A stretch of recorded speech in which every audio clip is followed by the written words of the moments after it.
Hi, it's Kevin Richards from Acura Pickering, and I'm going to show you how to connect your iPhone to the new 2019 RDX. First thing you're going to need is, of course, your iPhone, and then you're going to have your RDX at the home screen. So right here, you're going to go to go to phone.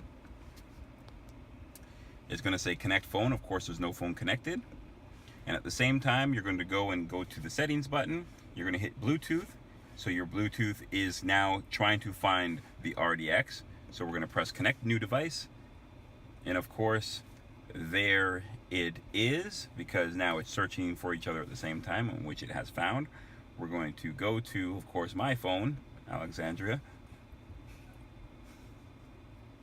And we're going to go and we're going to connect the phone. So now you see the pairing code is there, as it shows also on the phone itself. So what you're going to do is you're going to press pair on your phone. You're going to allow sync or don't allow, whichever one you want.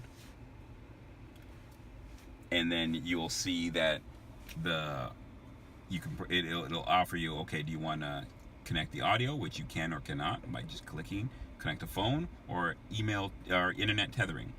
So I'm just going to go here, press connect. I can enable my Acura Link Assist on there or not.